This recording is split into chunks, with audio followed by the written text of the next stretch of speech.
the Shiloh Institute, the real spiel. Boy, is a real natty dread right now, boy. And this is not plugs from Turkey. This is growing out of the root of my head. All right, I am not LeBron James. I am growing here. All right, holla to Michael Jordan, the real GOAT. Listen to me. Listen to me. The International Criminal Court has decided that they are going to size Israel up for a custom-made genocidal war crime suit. Again, this is the Shiloh Institute. This is the real spiel. This is Del K. Brereton from Toronto, Ontario, Canada. Trinity to the bone, of Nigerian descent, but have a Ghanaian passport. And I'm here to talk. I am here to talk. I'm here to talk to you. I'm here to let you know that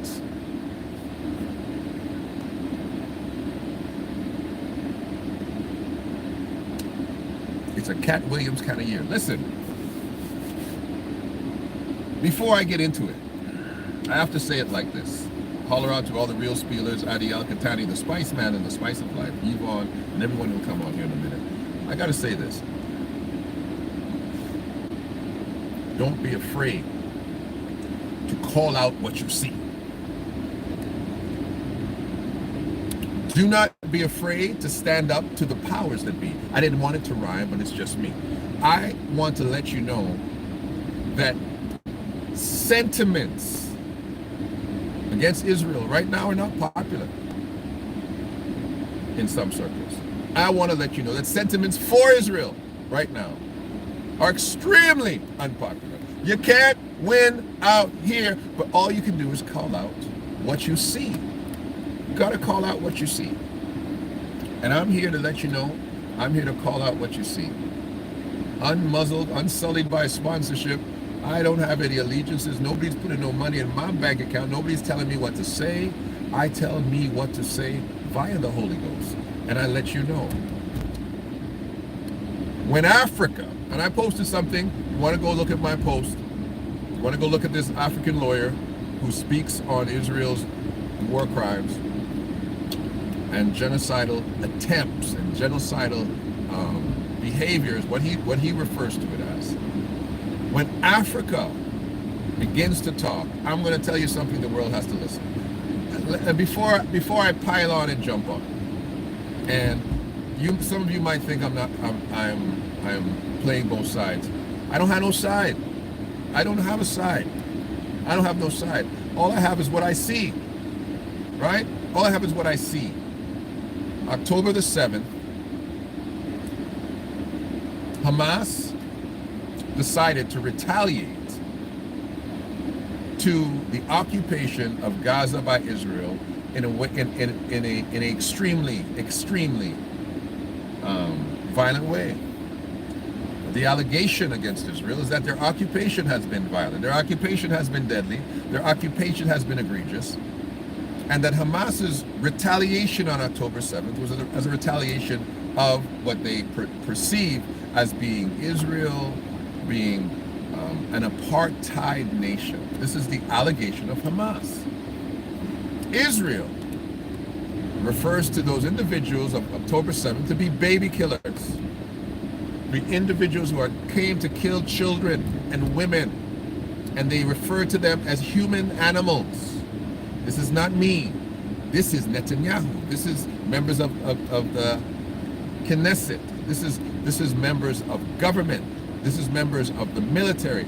These are their references.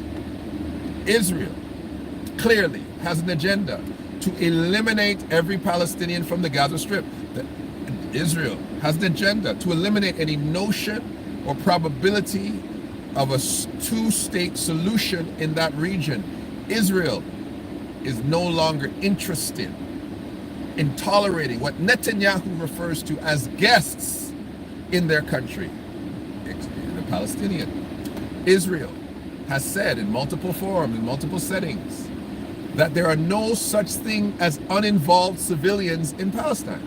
They don't believe it, and again, they are calling it as they see it. The Palestinian has said that not only is Israel waging war on innocents, but that they should be held responsible for war crimes. They are saying that in an incredible number that Palestinian children are being killed. Palestinian civilians are being killed. They're saying that Israel has killed their own population on October 7th. On October 7th, most of the deaths were from the Israel Defense Force, the IDF. These are the allegations flying back and forth from both sides. And these are the allegations of propaganda and the reporting of two sides that have declared war on each other. But what I am going to talk about today is a party that must be considered impartial. Must be considered impartial. But I will say this before I address what the honorable lawyer from South Africa began to report, began to speak on. Somebody claims that the other 134 countries have not qualified that Israel is guilty of anything. Israel themselves, defending themselves, saying that we have taken incredible measures to ensure that there is humanitarian relief, that civilians are protected, that there's a differentiation between Hamas and the civilian population. Hold on, get these people from stopping here. And that they are doing everything in their power to ensure that it is not genocide, not breaches of the Geneva Convention, not breaches of articles of proper warfare. But Africa spoke. But Africa spoke. And I'm going to talk about it in a second. Africa spoke. This is the thing that me as a black person, and that every single Jew in the world, every single Jew, European Jew in the world, European Jew in the world, has to identify. And they cannot ignore it. Black people from Africa to North America to South America to the Caribbean are extremely sensitive to anything that looks like hegemony, oppression, apartheid. We are extremely sensitive to that. In an incredible way, we're extremely sensitive to that. When it is done by individuals not from the same race. Very sensitive to it. And I should caveat this because, when you look at some of the African nations run under some of the individuals people talk about, specifically, why would I forget his name now when I'm talking about him? The most prolific individual from Congo turned the country to Zaire, took over from Lumumba. I'm sorry, I'm sorry his name. I want to say Mugabe, but it's not Mugabe. This gentleman practiced the same type of behavior, to be honest with you. His behavior was atrocious when you look at it. I am so apologetic that I cannot remember one of his famous leopard hat. Somebody help me. Regardless of what. That was an individual who could have been, not could have been, who was definitely guilty of plenty of war crimes. Okay. His name will come back to me in a second. I cannot believe I forgot his name. He's an individual that I actually love to study. And I just had a very long conversation about him the other day. But in respect to apartheid, we cannot look past apartheid, anything that resembles apartheid. Black people.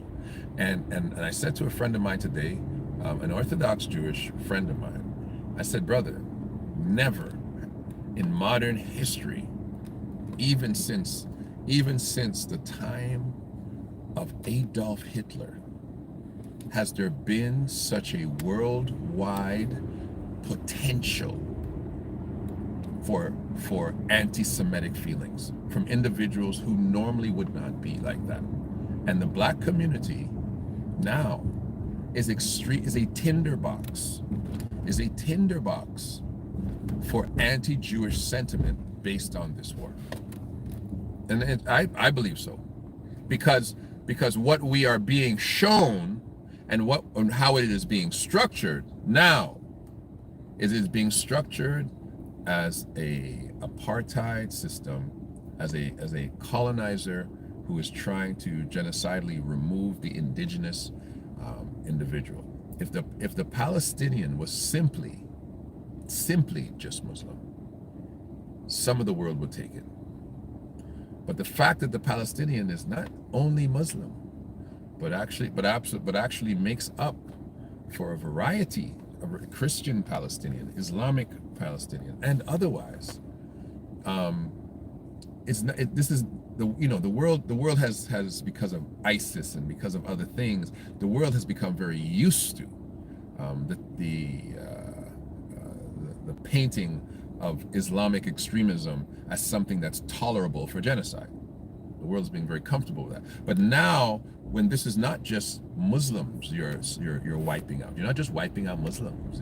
You're not just wiping out these so-called jihadists, these Islamic extremists. You're not doing that. You're wiping out people who are Christians. Some of them might even be Jewish, but they are Palestinian. They are not Israeli. They are completely different people. They are black people. They are Arab. You're wiping out a group of individuals who now, from the black perspective, when we identify this type of behavior, it looks more like our levels of oppression, and we are sensitive to it. No place more so than South Africa. No place more so than South Africa. Let me pause there so I can give us a little bit more context on the two fronts. Hopefully I remember them as they flow off the top of my head.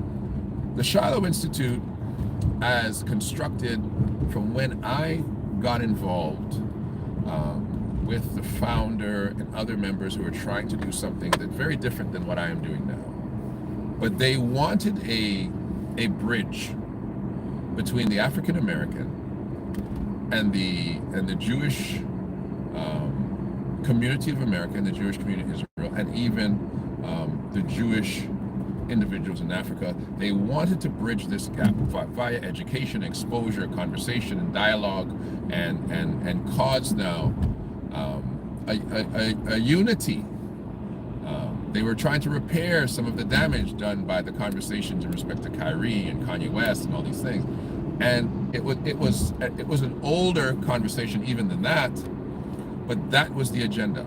And I dare say that is a very hard agenda to do now, because how do you have that conversation with Spellman and Howard? How do you have that conversation with black individuals who identify more with the plight of the Palestinian than with the plight of the Jew? Yes, the Jewish narrative historically was we were also slaves. We were also held by a regime and not let go. We were also dealt with very harshly, and we are like you, and we required a homeland for our protection, and we identify with you, and even historically, the Jew has been in coalition with the African American, even in easy ways like the NBA, but in much more obscure historical ways like the Civil Rights Movement and otherwise. And so this now is a changing of the narrative in a very extreme about face, in a very polarized opposite, whereby black people in general are saying, I don't want to hear from these people. These people look more like colonizers to me. Aren't these individuals not the originals? And these are the conversations that is happening, that the first agenda of Shiloh can't happen right now. It can't happen because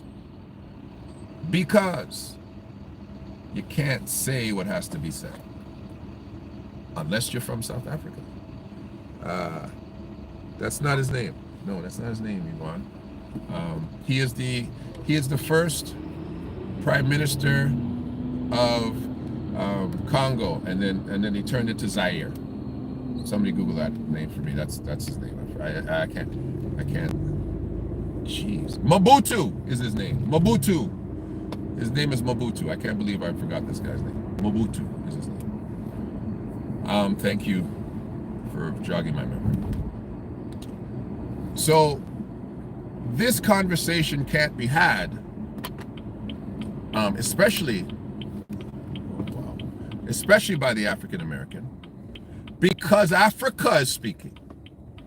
And quite frankly, the only other black nation that can get up and talk, and the African American and the African Caribbean, the African Canadian, the diaspora African must be silent to, is the South African. Because South Africa, we witnessed your oppression. We did not read about it in a storybook. We did not watch it on the History Channel. Most of us alive today witnessed. I was alive for apartheid. We sang songs of Mandela coming out of jail. I saw them make Mandela president. We saw it. And then we see Mandela getting people back to the country. But we saw it. It was not rumor. It's not fake news. It's nothing that can be rewritten to lie to us. No, we saw it ourselves. So when the South African gets up and said, hey, I know what apartheid looks like. And you see that over there? Hey, that is what we were dealing with. Those people did not come to help us. Where was Israel? Where was Israel? Shema Israel, where were you when South Africa was dealing with apartheid? Did you help? Did you speak? Did you go over to those Boers and say, hey, you can't do that? The fake Afrikaners, the Dutch settlers who took over somebody else's country, and say you can't do that. You couldn't say it because we were doing the same thing. You couldn't say it. When white people went to South Africa and told people they're African, all you said, okay. All you looked at white South Africans and called them the Afrikaners. They told you they were the indigenous, and you said, oh, because white people want to be African. Ask what's his name? Who is Moses? Heston? Carlton Heston? Charlton, I don't know. What's his name? White people want to be African. And some of you Negroes sat there and said, oh, those are the real white, those are the real Africans from South. Oh, South Africans are white. Really?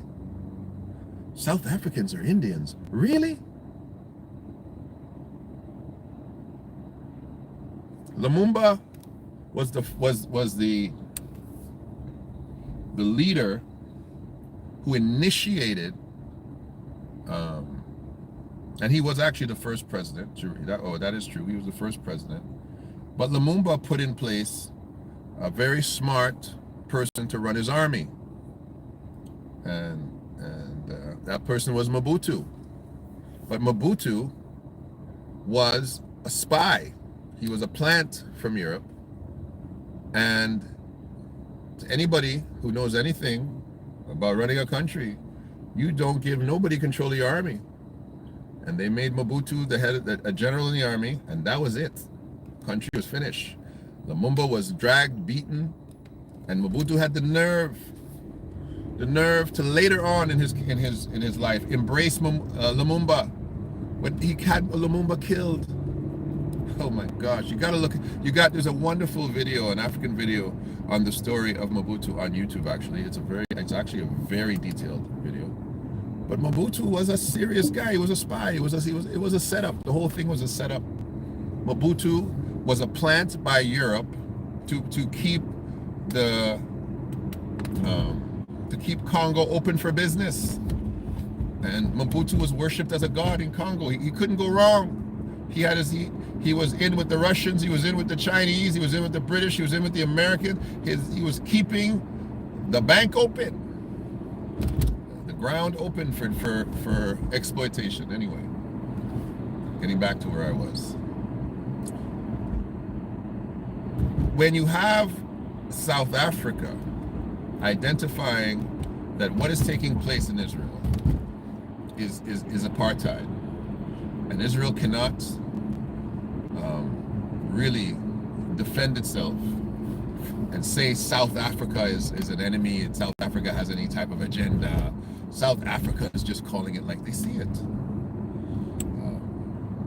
And I think you can just Google the ICJ, check it out. There's a female Israeli lawyer who's articulating that, you know, what Israel is doing, and Israel is going out of their way to make sure they footnote that they are doing things properly. They have to, in order that the world doesn't turn its back on them. The world, who are their allies, turned it back on them. Talking of America and otherwise. But the African lawyer did not stop at simply allegations. No, he said, I will let you listen to the words coming out of the mouths of the Prime Minister, the words coming out of the mouth of the Chief of Staff, the words coming out of the mouth of the soldiers, the songs they are singing, what they are actually saying. And because it's South Africa, let me just say it like that, the world has to listen. Because it's South Africa, the world has to listen. When Africa speaks, the world has to listen. Now, his perspective, again, is not the perspective of a Palestinian. He's not the perspective of a person who has a vested interest in the land. He's the perspective of someone who says, I was treated like this. We were treated like this. This is the same behavior we have identified. This is the same appropriation of land that we have identified. And this is an old story. And this story, if we allow it to be told by the Israeli, will lead to genocide.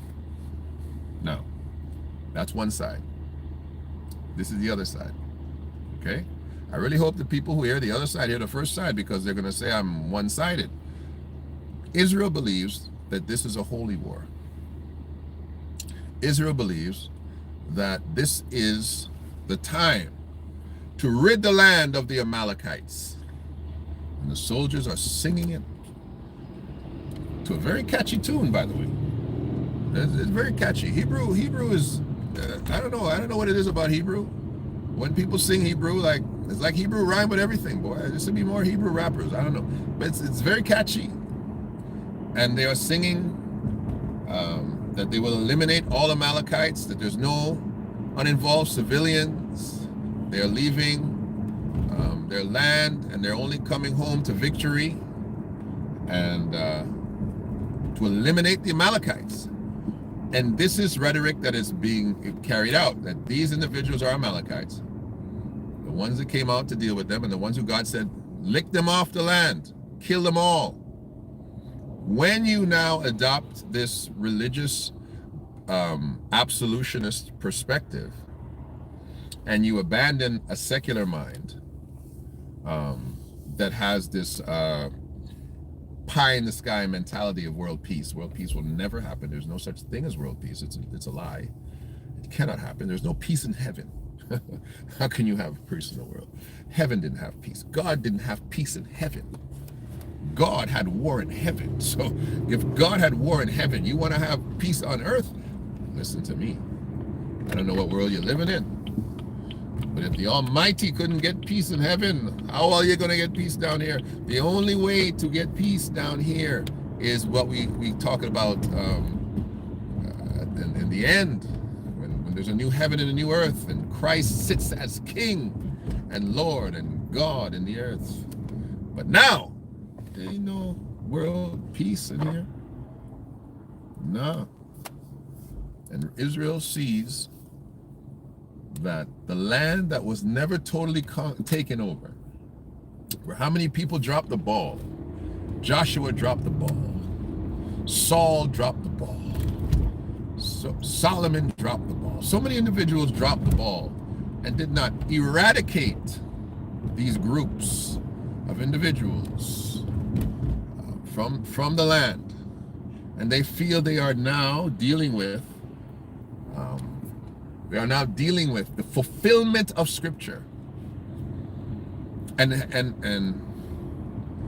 I want to say it properly. I don't believe in recent time, and when I say recent, I guess I can say since 1948, Israel has never been so religiously military. Can I say it like that? Religiously military, and military initiatives that they claim are based on a religious call since 1948. And this religious call is to ensure that all these Amalekites are eliminated, period. Not just the ones who are called Hamas. All. They believe that the Palestinian in their identity as a macro people must be eliminated from that area. Leave or die. Leave or die. And the thing is, as this will be here later, I feel Netanyahu should have just said that from the beginning, covering this thing up. Let me, because you guys are going to say, oh, this guy agrees with Netanyahu. I don't agree with nobody. Call it like I see it. Netanyahu wanted to destroy the entire place from the beginning. From the beginning. And he was playing politics. He was making sure he had the support of the world, of America. He was making sure before he opened up his mouth that he could back it up. But he wanted to from the get-go. And Netanyahu will never stop until every single Palestinian, grandmother, child, whoever you are, man, woman, dog, or cat, is out of the Gaza Strip. They are emptying it. I told you that before. You please, for those who are new to this video, go back and check the other ones. I told you it from the first week. If I was Netanyahu, two things I would have done. Two things I would have done if I was Netanyahu. Okay? Number one, I would have demonstrated the full power of my army, Navy, Air Force, and allies within the first 15 days. And that's number one. You would have been in a lot of trouble if I was Netanyahu in the first 15 days. And this is number two, it really should have been number one. I would have just said, any Palestinian who has not left the Gaza Strip, who has not left northern Gaza Strip, we were not responsible. We will kill everyone there who we believe to be Hamas will be killed. Because that's what he's done anyway. He would have been it would have been more of a sincere thing to just say it, because that's what he's done anyway. And what would have happened is he would have stopped the incredible sentiment, because I'm telling you, boy, people are going to hate Jewish people for a long time when this is done. He has created more generations of anti-Israel sentiment than I believe any prime minister or leader of Israel in modern time. No. Netanyahu is going to stretch this thing out and make this thing extremely long. They gotta take their time now. But they had the world saying, oh my gosh, look what happened. But now, as the Palestinians begin to speak, as the balance of the conversation begins to frame itself, people are beginning to say, wait a minute now, this don't look good. As Africa begins to identify what these folks are actually saying and thinking and doing, people are saying, whoa. This doesn't look good. And so, in my opinion, Netanyahu made a grave mistake dragging this out for a very long time. That's just my opinion. I'm not saying one thing or another, right? I'm not saying one thing or another. I think also the Arab League, the Muslim Brotherhood, I think you guys are cowards. You're afraid of America. You're deadly afraid of America. You're sending little specks of things to attack. You're going to the you're doing you sound like the West now. You're going to the UN and you're doing all these things, and as opposed to saying we stand up and we are all engaged on making sure that we are stopping Israel from destroying our brothers in Gaza. Because you know, the Israel you thought that you're pushing around for decades, that's not Judah's what does it say? Judah is a lion's whelp. Well, that lion's grown up now. That lion got teeth now. He's not a lion's whelp. He's not a baby lion. He's a full-grown lion. You know, scripture says he was a roaring lion, but he's a full-grown lion. And you know now, you can't play with them anymore. You know, Israel's like, you guys had no idea what we could do to you. And you had no idea what we would do to you. But now that you know, well, we might as well show you. We might as well show you. And with the backing of this American president, this American regime, the only thing that can stop Israel is a full force attack on Israel by the Muslim Brotherhood, joined by another world power. And I'll tell you right now, Putin ain't the guy. He ain't stupid. He got his hands full with them.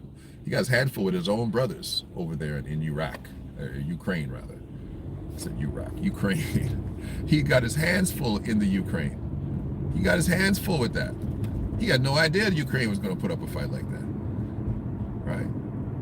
He all he can do is watch. He tried to threaten. He couldn't say. They're like, threaten who? You can't even manage your own border. You try to tell us to do. You can't even manage your own border, Mr. Putin. But and now, of course, the Chinese are getting involved. The Chinese don't want no smoke over there. The Chinese don't want no smoke. China is the Jew of the East. They want money. They want their goods being sold. They want the world to eat from them. They are the merchants of the world. Hello. They're like every Jew on Canal Street back in the 90s. Selling gold, selling leather, selling suits, selling merchandise. No. China is open for business. You think they want war? They don't want no smoke with America. They don't want no smoke with anybody. They will make the weapons for you, though. They'll make anything. Oh, you want more missiles? We'll make them. Fast. What do you want? Bullets? We'll make them. Guns? We'll make them. Explosives? We'll make them. China just wants to sell. I'll sell you anything. But they don't want no war. So the Muslim Brotherhood, this is what you all realized. You realized that Israel is a force to be reckoned with. And all of you combined can't stop her. That's what you realize.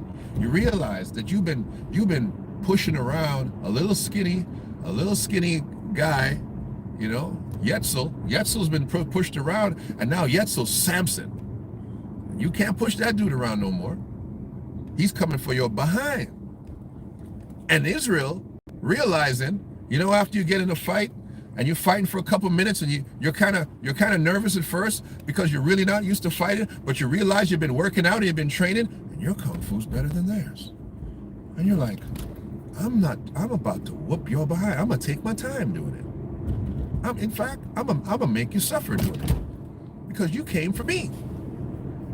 And so the Muslim Brotherhood, quiet. Now these guys you're on YouTube.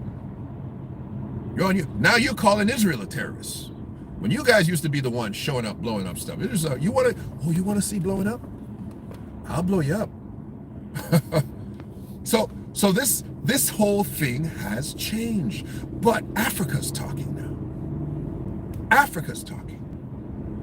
Africa got no smoke for Israel. Israel's got no smoke for Africa. South Africa's a first world nation, though. This is not Malawi having a conversation. This is This is South Africa talking. The Pearl of Africa speaking and saying, we are holding you accountable to behavior that resembles what we have been through. And the world is saying, ooh, we've got to listen. Peace, balance, and wellness to you, brother, and all in the chat. I'm first time on your live. Bless you, Michelle Clark. I appreciate you being here. I appreciate you being here. The perspective is, Michelle, that in life sometimes you have to call it like you see it. It's a Cat Williams 2024, and Cat Williams started it off. But this lawyer from Africa, who is posted on my YouTube in the post section, is saying that Israel must be fitted for a genocidal suit. Because the facts are the facts. Now, if you want this reporter's opinion, I'll give it to you. You want my opinion? I'll give it to you. I will give it to you. What side you want first? Let me pick the Palestinian side first, because, you know, that's the popular side right now. That's the popular side, but I'm gonna give it to you. We've got to stop calling Israeli settlers. They're terrorists, right? Let's be honest. A settler who goes into an area in Gaza who's not supposed to be there and allegedly settles in areas that have been legislated for Palestine and kills people, shoots people, utilizes the police to acquire areas, you're not a settler. You're a terrorist, right? You're a terrorist, and you're creating problems. People are dying because of you. They don't have any recourse because the IDF is the bully of the region. And if you're walking there with the protection of the IDF or police forces and killing people and acquiring land in places that you're not supposed to be, you're a terrorist. That's number one. Number two, Hamas, the legal government of Palestine, when you breach a border and you kill soldiers, women, children, when you kill models, when you invade a music festival and you take hostages that you still have not released, you don't deserve mercy. You don't deserve mercy. One hostage. Can I preach like I feel it? One hostage named Dinah, go read your Bible, caused her brothers Simeon and Levi to kill everybody, to kill all the men, to make a plan to circumcise them and kill everybody. One hostage, one daughter is enough. You kill babies, women, you take them hostage, you don't deserve mercy. You asked my opinion, I gave you my opinion. You don't deserve mercy. Don't cry now. Don't beg now. Huh? Don't beg now. You still have hostages, and you're trading innocence for soldiers. I'm going to blow you up. I'm going to blow you up until you come to your damn senses. You should have gave those hostages back so fast. So fast you should have given them back. Because now Africa could really say, this is what the conversation of the African lawyer, he left out. I listened to all 26, I believe it's 26 minutes and 46 seconds. He left this out. But you are holding hostages of children, of young men, of young women. You left that out. And once you are holding hostages, don't bawl genocide. I will murder you until you return my children. I tell you, I'm not, I'm sorry. Oh, you thought I was a politically correct, but I'm not. I am not. I am not. You can't take hostages of civilians. I don't care if they're even civilians. You can't take peacetime soldiers and police and guards hostage, right? And people are claiming that they're not being treated well. They're being raped and stuff, but I've seen hostages returned who'd said they were treated well. I have seen that. I have seen that, so I'm not going to jump on and follow the rhetoric of everybody else. I've seen Israeli mothers embrace the Palestinian kidnappers who took good care of them and brought them home. And I've heard stories that some people have been treated very badly also. So I want to balance the story. But once you have a hostage, you want to talk about, you turned off the water and you turned off, well, yeah, I'm gonna turn off the water. Yeah, I'm gonna turn off the electricity. I'm gonna make sure you starve. I'm gonna make sure you can't go to the hospital. I'm gonna make sure nothing works for you. You have taken my citizens, my sons and my daughters. Are you crazy? You want me to treat you nice?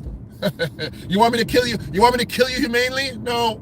I'm gonna rain down from the air like rain on you. You got hostages. Don't play with us. That's what I would be doing. That's me. But I'm on nobody's side. Not on nobody's side.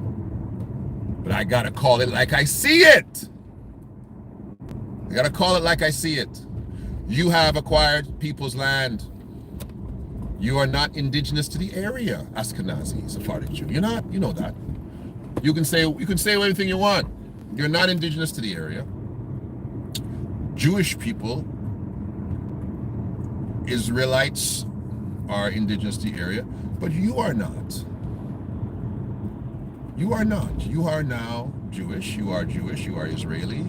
You claim the God of Israel. Fine. Nobody says you're not that. But you're not indigenous. You are not indigenous. Specifically, the European Jew is not indigenous to that area. But Israel is Israel. Can I say that? Israel is for Israelites, right?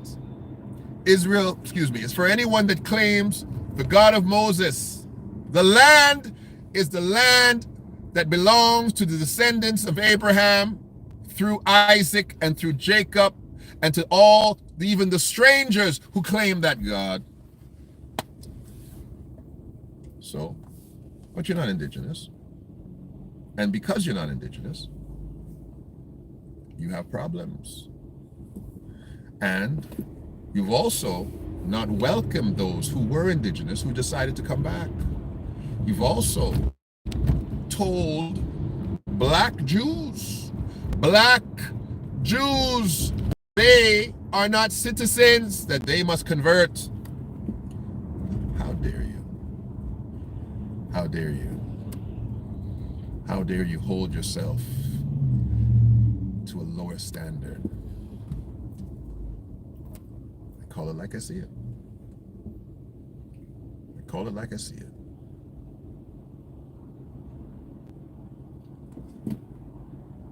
Africa has spoken. And we need to continue to listen. We need to continue to not pass judgment on this scenario. You know what I'm waiting for? And why I take so long sometimes to speak on these things?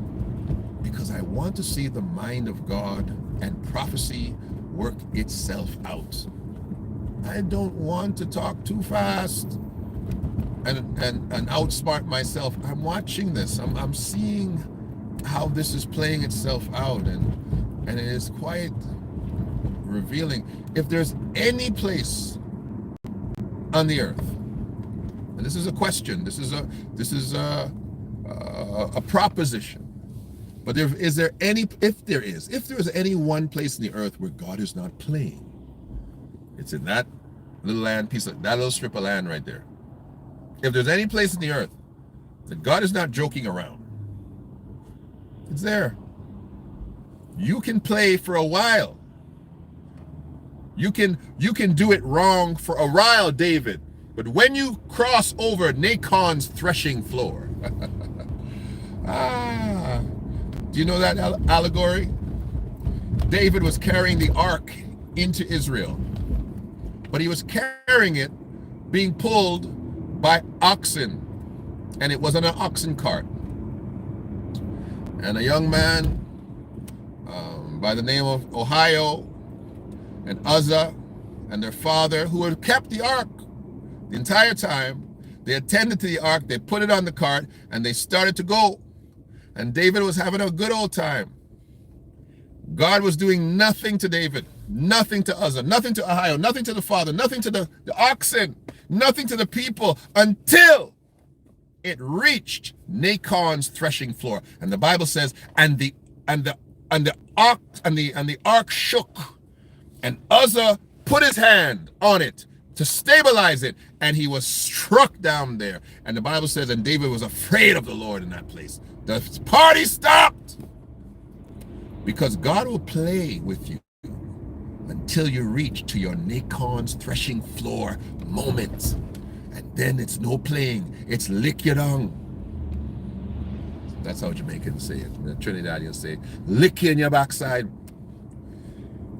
Nacon's threshing floor is the place where God stops playing. And anything that is unauthorized can't touch it. Can't touch God, can't play in his place. David had to go get out of there. David had to get out of Dodge. And then you know who came in next? Go listen to the rest of the story. But his name was Obed-Edom. The Bible says David sent the ark to Obed-Edom's house. Obed-Edom was a Gentile. But Obed-Edom, God allowed grace in the house of the Gentile. Somebody talked to me, Christian. And Obed-Edom's stuff started to prosper when the ark was in his house, when the presence was in his house. Hey, I talked about it one time. I said in Obed-Edom's house, in Obed-Edom's house, dogs look like cows. In Obed-Edom's house, grapes look like watermelons. In Obed-Edom's house, the land, the green grass just started to flow. The blades of grass must have been 6 feet high. They was like, what is going on in Obed-Edom's house? It's the presence of God. That's what it is. It's the presence of God. And David fetched the ark the right way out of Obed-Edom's house and brought it into the city of David. You see, there's a right way, but you got to call it like you see it. And right now, I'm going to hush my mouth, because I don't know if Benjamin, the son of my right hand, Netanyahu, look up what that name means, is doing it the right way. I don't know. But I'm going to shut my mouth and see what God is doing. But Africa has spoken. I would like all of the individuals who will speak on this, who do look at this little video of this little Trinidadian boy talking out of his turn, talking things you say, I don't know. I would like you to tell the whole story. That's all. Tell the whole story. I can tell the whole story and still not have an opinion. I can tell the whole story and still tell you, I seen it. I'm telling you everything I see, but I'm still going to wait on God to make that decision up. I can't call it. That's all I can say. I can't call it. I just know I don't want to be on the wrong side of God nor on the wrong side of history. That's what I say. I don't want to be on the wrong side of God or the wrong side of history. And that balances me. That puts me right in the balance. That tells me the Palestinian Christian, he should not be killed, murdered, and his children should not be dragged. It tells me that Israel belongs to God. It tells me that God ain't finished with that region yet. That we have to be careful. We have to be watchful. Go look at that video. But I say this, when South Africa starts talking, the world needs to listen. The world needs to pay attention. And we need to understand that sometimes you just got to call it like you see it. God bless you. God bless you. God bless you. We're going to see what happens in the end. And I know me, though. You could not give me enough money to tell folk to go to Israel right now. You couldn't give me enough money. I ain't going. They've been listening to me too long. I don't know. I ain't going. I'm too critical. I ain't going. I cannot sit down in a black college and tell black people that we need to go to Israel right now. I can't. How can I? How can I say it? I don't know. Go to talk to who? Because I want to talk to everybody. I want to hear what the black Christian Palestinian has to say. I want to hear what the Muslim has to say, the Arab has to say, the Arab Christian. I want to hear him. I want to hear what the Jew has to say. I want to hear what the centrist Jew has to say. I want to hear what the right-wing Jew has to say. I want to hear what the left-wing Jew has to say. I want to hear what the individuals who experienced October 7th at the hands of Hamas have to say. I want to hear what the hostages have to say. I want to hear it. All of it. So I can call it like I see it. And if you think that everything that I said there means I have an opinion, you weren't listening. I am watching. And I'm just calling it like I see it. God bless you. We'll talk to you soon. This is Del K. Beretta. If you like this channel, please let people know. Spread it. Share it. I'm long-winded. I apologize. And if you'd like to become a member, please become a member. We have a great membership package. I haven't spoken about it enough, but I'm going to come back and talk about it. Our membership package affords you opportunities for me to advertise your businesses. It affords you the capacity for me to give you actually individual teaching on things of history, things of religious basis, mentorship. It allows you to build your knowledge base on the things that it sounds like it just comes out of my head that I'm just having a random conversation, but 99% of the things I talk about are researched and not rehearsed, but they are researched. So God bless you, and we'll talk soon.